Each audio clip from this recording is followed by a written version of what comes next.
Bandiraɓe sehlaɓe heɗotoɓe radio Jowol Sare jaam hira moon hande ko ñalawma aljuma hawri ko 2 lewru août hitande ujunnaji 2024 habaruji moon e ɗemgal Pulaar titruji meɗen ɓurɗi mawnude ko toon to États-Unis puɗɗorɗen ɗum noon kadi ma en dutto toon campagne makko kanko Kamala Harris surtout kadi caggal nde woteji puɗɗi gila hanki pour suɓade walla pour ƴewde ɓeɗo délégué ji wotanoɓe mo kanko no foti o jogui kanko Kamala Harris on ƴeewa kadi haalluji kalteɗo to banggue makko kadi kanko Donald Trump ma en duttito kadi habaruji ɓeɗo prisonnier ji wostodiraɓe hanki woni yettiɓe hanki toon to Washington jammanki ƴeewen kadi ko haalte hen habaruji men international mano toon to Palestine haare wonde hakkude Hamas e Israël hawnaki kadi ko jogori ɓeydaji yaji ɗum noon ko caggal nde kadi kamɓe Israël ɓe takka ko kamɓe mbari hono gardinoɗo Hamas ko baraɗo toon to terrain e caggal kadi nde ɓe mbari kadi goto kadi e yimɓe ardinaɓe Hezbollah toon to Liban ɗum noon en wayno ko ma en ƴeewa kadi famde holko États-Unis darde muɗumen oɗo saha joni ma en jaa toon Venezuela ƴeewen kadi ko haalate woteji bonɗo toon ñande 27 holkamɓe kadi ko cour constitutionnel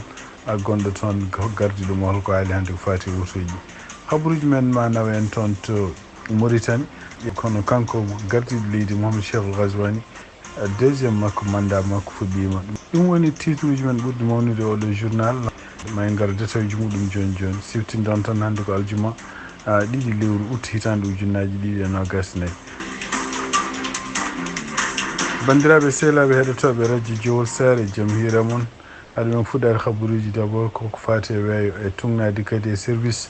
météo mo États-Unis mbi wonde ko ƴiwonde mawde fuɗɗima toon to Florida oɗo saaha ɗo jartinɗo en fuɗɗima ɗum noon gila hedde 8 heures jamma ko ƴiwonde wondude hendu wondude kadi tuuɓoji tooɓo ngoni heewi hawnaki kadi ma ko puusam wadde wonno nokkuji oɗo saaha joni hendu ndu henno vitesse muɗum ko ma won 48 kilométre par heure ƴiwonde nde ma continue ɗo e allarba garowo vitesse muɗum ma yaa hakke 100 kilométre à l'heure ɗum noon en wayno ko ma arde ndiyam wameji ma arde kadi puusam surtout henne kadi ndiyam gueƴƴam yanta e ndiyam toɓo ɗum ma bonnu nokkuji kewɗi toon to Florida ene wayno donc kanko gouverneur mo Florida o wawi wiide wonde ko ɓe ndentini yimɓeɓe ɗum noon ene wayno ko ƴiwole ɗe ma goni ha catégorie 4 ɗum noon ko ƴiwole kulɓiniɗo nde ɗo ƴiwonde noon nde wiyete ko débit habaruji men toon to États-Unis tugnade kadi ko CNN no reporté hono kanko Kamala Harris e ñalawma e wiya wonde ko woteji puɗɗiɗi ñande gila ñande alhamis ɗum noon ko wonande ɗiɗo délégué ji taw ko démocrate en wotanoɓe mo pour kanko Kamala Harris ko ene wayno ko maw daña ujunnaji 300 e hunde o wawi hankadi wonde wiyeteɗo wonde ko kañum nomete pour wonde candidat e oɗo saaha noon e wayno ko donc tugnade konngol gomigol e kanko biyeteɗo James Harrison ɗum noon haali ɗum kandi ko aljuma kanko kadi woni mawɗo komi mbiyata comité démocratique national ɗum noon ko kamɓe parti démocratique o wi wonde ko ene wayno oɗo saaha hono kanko Kamala Harris o wawi heɓde kadi délégué ji o heeɓi ɗi ene wayno hankkadi yoni kene waɗama hankkadi nommeteɗo pour yo won candidat démocrate en ɗum noon e kanko réaction makko kanko Kamala Harris caggal nde ɗum waɗi nde o wi wonde ko o yetti yimɓe tawnoɓe ɓe foof o kadi o wi wonde ko ɗum ɗo kadi ko honneur mawɗo ko weltare mawɗo ko teddungal mawgal wonde ko yettude tan e walla yimɓe wonnoɓe e kala téléphone aji wonnoɓe kadi tawnoɓe surtout en wodɓe so kamɓe délégué ji ɗi wotan ɗum oy ɗum noon e wayno ko ɗum ɗo ko teddungal kadi koɓe darata ko ƴeewde ko kala ko aroyti yeeso kadi ɗum noon firti noon wonde ko hande ɓe keddora ligguey mawɗo ɗum noon ko kanko Kamala Harris haali ngol ɗo konngol ko wawi wonde fof ene wayno en ɗamina oɗo samedi e dimanche kanko hoore makko ma wawa joddade kadi e yimɓe heddiɓe liste mo ganduɗa hawnaki koko ɓeɗon cuɓete pour wonde vice président makko donc siftindon tan ene wayno ko hande liste o en heddi hen Josh Shapiro gonɗo gouverneur mo Pennsylvania ene heddi hen Andy Beshear gouverneur mo Kentucky ene heddi hen kadi Tim Walz on woni gouverneur Minnesota ene heddi hen kadi gouverneur mo Illinois biyeteɗo JB Pritzker ene heddi hen kadi on Marco Kelly sénateur jeyaɗo toon to Arizona ɓeɗo fof ko yimɓe woni hawnaki kañumen goni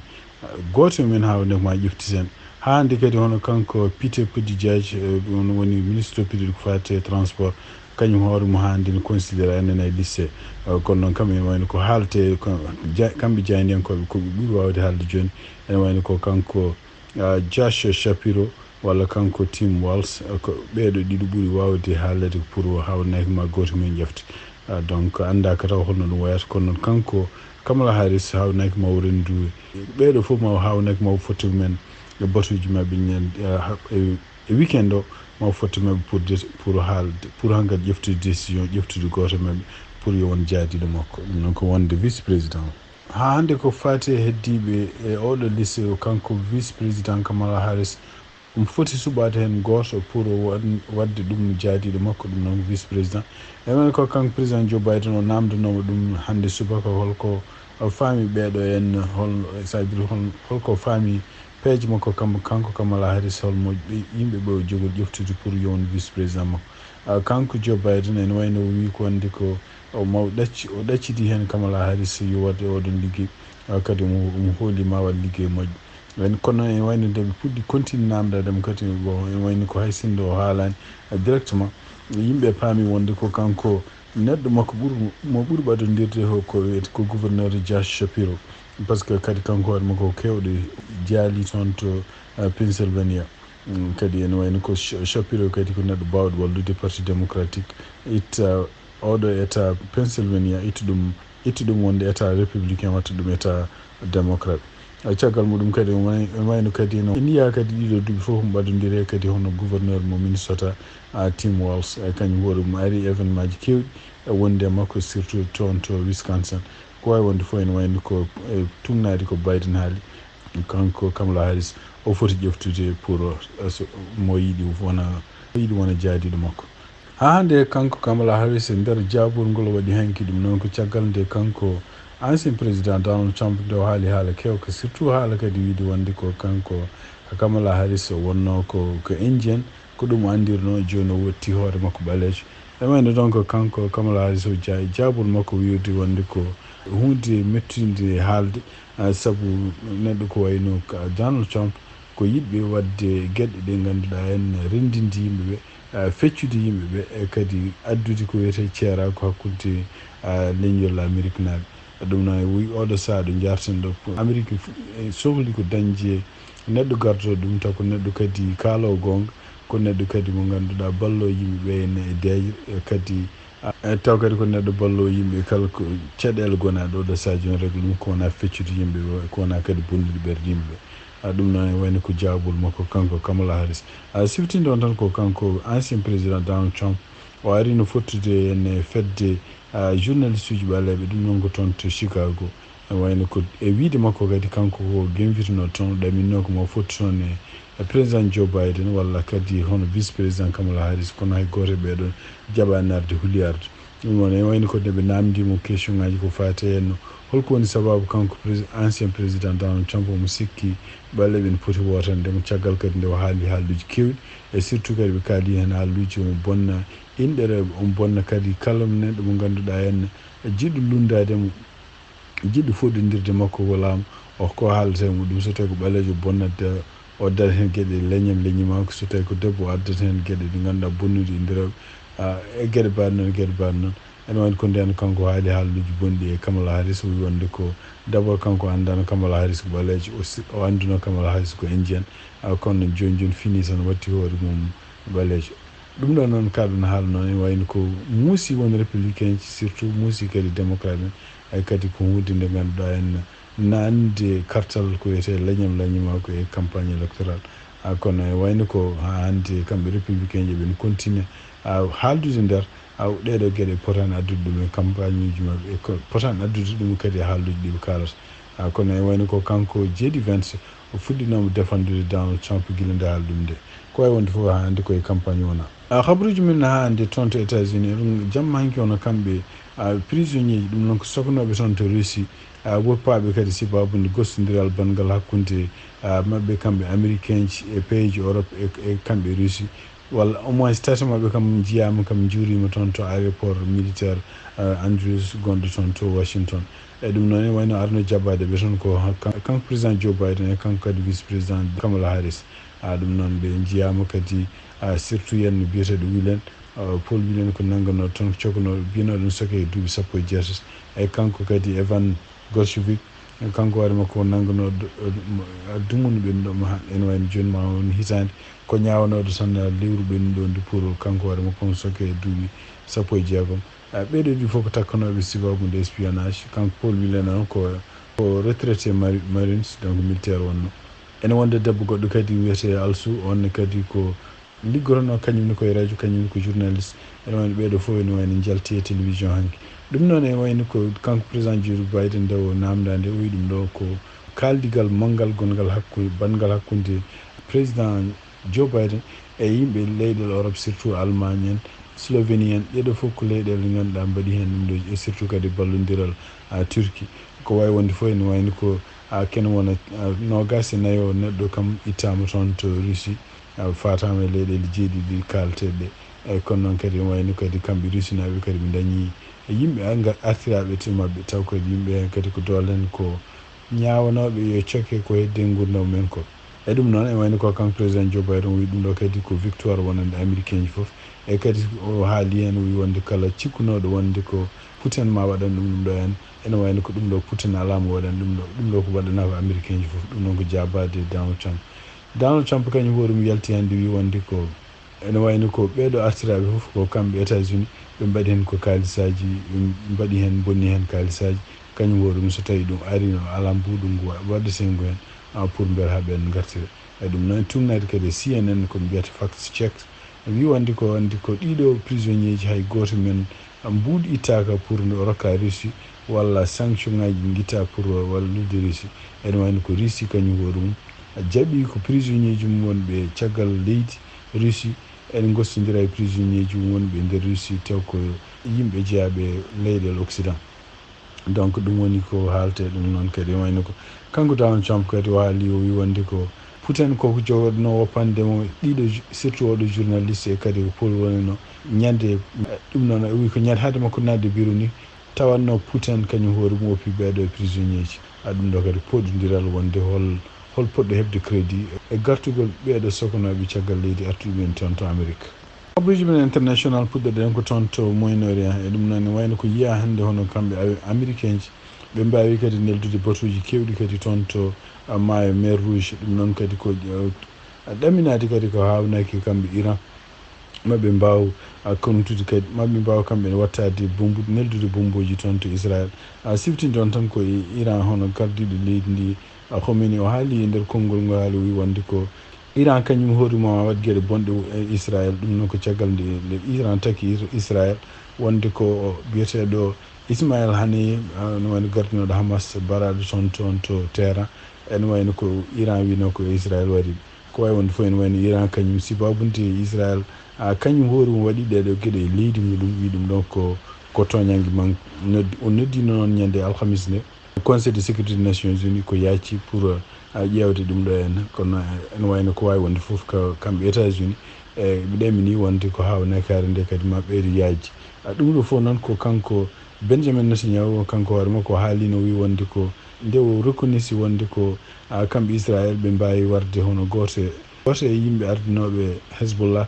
toon to Liban o haali kadi wi ko ñande 13 lewru juillet kadi ɓe mbarino kadi goto e yimɓe kadi ɓe ganduɗa jeenoɓe ardiɓe Hamas toon to wuuro kadi wongo toon to Gaza ene wayno o wino kanko Benjamin Netanyahu Israël naɓe ne poti famde wonde ko ñalawmaji garoji ɗi ma won ñalawmaji kulɓiniɗi seeɗa eɓe ɗamini Hezbollah ma watto eɓe ɗamini Houthi en ma neldu bomboji eɓe ɗamini Iran kadi ma nelduɓe bomboji kamɓe Israël ɓe mbi ɓe pewnitani pour ɗum ɗon e kadi ɓe mbi wonde kadi ɓe ɗamini yimɓe sehilaɓe mabɓe ma gar kadi walludeɓe pour defandude leydi Israël ko wawi wonde fof ɗum ɗo fof kadi ko gueɗe kanko Benjamin Netanyahu ko ɗum yiɗno o yiiɗi ko guerre hakkude makko e Hamas continue e kadi guerre o ɓeydo yajji taw kadi Iran kañum hoore mum e jeeya hen beele kadi ɓe mbawa yentude kadi continue wadde guerre mabɓe andaka noon holno ɗum jogori faade no kamɓe États-Unis eɓe no continue wadde peeje foof beele ko wiyete cessez-le-feu no waɗe toon kono noon e wayno ko Hamas kañum hoore mum oɗo saaha wi sohlani ni haalde affaire cessez-le-feu tawde Israël nene continue en assassina yimɓe ardiɓe muɗum ɗum noon ene wayno ko Israël kañum woni no yiiɗa ko fate jaam dañe toon to tonto Venezuela e tugnade kadi habaruji gummiriɗi toon to radio france international hono kanko gardiɗo conseil national électoral mo Venezuela ɗum noon ko goomu laamu toppitiɗo ko fati rende ko fati woteji e haalde ɗumen kadi e gueɗe bannon o wi wonde ko ɓe mbi ɓe mbaɗi hannde communiqué ɓe mbi wonde ko woteji bannoɗi ñande nogas jeetati lewru juillet ene wayno ko kanko Nicolas Maduro o heeɓi 52% des voix kadi ene wayno ko mo foɗodiranno biyete Edmundo Gonzalez Urita heeɓi 43 voix ɗum noon ene wayno ko kamɓe opposition surtout gardugol makko kanko Edmundo ɓe koɓe saliɓe ɗiɗon résultat ji ɓe mbi wonde ko fraude kadi ɓe mbi ko ene wayno ko kamɓe gañi donc ene wayno ko mawɗo gardiɗo oɗo comité nguɗo goomu noon biyeteɗo Elvis Amoroso kanko ardi nguɗo goomu biyeten ko conseil national électoral o wi wonde ko ene wayno ko caggal nde dépouillement ji donc de résultat ji jalti kene won 97% résultat ji ni jalti ene wayno ko oɗo saha joni ɓe tawi wonde ko brésil naaɓe kono wiye million ngaji jeegom e feccere kañumen gotani ko Maduro million ngaji 5 e tataɓal gotani ko wiyete Elmundo ko way wonde fof ene wayno ko kamɓe wonɓe opposition ene wayno ɓe ñaagui ɓe mbi wonde ko yimɓe maɓe jolto mbaɗa manifestation ngaji ɗum noon ko samedi janggo 3 août ene wayno ko kanko debbo biyeteɗo Corina Machado kanko hoore makko ene wayno ko kanko kadi fonno wonde candidat kono noon e laamu ngu haɗinomo wonde candidat ko donc koɓe ƴefti Elmundo e oɗo saha joni ko kanko hoore makko ko cuuɗiɗo anda ko to woni kono noon ko kanko wi wonde ko woti manifeste seppoji ne poti wadde anda ko noon kanko hoore makko somo jogori tawede ɗiɗo seppoji siftinde on tan ko gila woteji ɗi mbaɗi ha oɗo ñalawma ene wayno ko kene wona sappo e goho neɗɗo maayi hen sibabude seppoji baɗannoji ɗi anda ko noon est ce que so tawi janggo kamɓe yimɓe opposition ɓe jaaɓe ɓe gona ɓe mbaɗa seppoji mabɓe kadi par ce que ne ɗamina tan so tawi seppoji ɗi mbaɗi hawnaki kadi kamɓe armé Venezuela en hawnaki maɓe jani kadi e seppoɓeɓe ɗum noon anda ko no ɗum waɗata siftinde on tan ko États-Unis e oɗo saha joni reconnaissi heɓtini wonde keɓɗo woteji ɗi ko kanko Edmundo Gonzalez ɗum noon e tugnade noɓe kaldi ɓe mbi wonde ko opposition dañi oɗo saha joni kene ɓuura 80% e voix ji yimɓe vowaɓe toon ɓe gotani ko kamɓe opposition habaruji men international cakkitortoɗen ko toon to Mauritanie ene wayno ko ñalawma hanki hono kanko Mouhamed Cheikhul Ghazouani o waɗi investiture makko waɗama ɗum noon ko cérémonie pour officiellement mandat makko ɗiɗaɓo pour laamade leydi Mauritanie ɗum noon ko caggal nde kamɓe conseil constitutionnel ɓe mbawi haalde résultat ji woteji bannoɗi ñande nogas e jeenayi lewru juin e mbawi kadi rokkude chiffre ji ɗiɓe keeɓi ɗi e mbawi kadi haalde holno yimɓe candidat ji gonnoɓe toon ene wayno ɓe mbima wonde ko kanko Mouhamed Cheikhul Ghazouani ko kanko dañi 56,12% e woteji baɗanoɗi ɗi oɗon saha e ɗum noon kadi ene wayno ko kanko surtout Mamadou Bathia kanko gardi conseil constitutionnel o haali kadi gueɗe kewɗe wi wonde ko leydi ndi ene ɗamini hono kanko Mouhamed Cheikhul Ghazouani programme makko garo pour duuɓi 5 garoji ɗi holko foti wadde pour wallude leydi ndi e surtout unité nationale wawde kadi wallude jeunesse wawde kadi wallude liggueyaji sécurité leydi ndi e surtout henne kadi ko fate économie leydi ndi ɗum noon e wayno ko kanko Mouhamed Cheikhul Ghazouani e discours makko o ƴefti kadi o wi wonde ko ma won gardiɗo leydi Mauritanie taw ardani ko yimɓe foof gotanɗema wotananima foof e kadi mawo ƴeewa kala ko wiyete hen kaldigal bawgal wawde wallude leydi ndi deeje maw dogan ɗum ɗon donc cérémonie makko ene wayno ko yimɓe leyɗele kewɗe gaari tawtorama toon oɗon cérémonie ene jeeya noon kanko Bassirou Diomaye Faye gardiɗo leydi Sénégal kanko Adama Barrow gardiɗo leydi Gambie e kanko kadi gardiɗo leydi Guinée Bissau ɓeɗo fof ne jeeya wonde ko cérémonie waɗi hanki e ɗum noon ko ɗiɗi waɗi hanki go lewru août hitande ujunaji ɗiɗi nogas nayyi e kadi wonde ko kanko Mouhamed Cheikhul Ghazouani mandat makko ɗiɗaɓo pour ardade leydi Mauritanie fuɗɗima ñande alhamis 5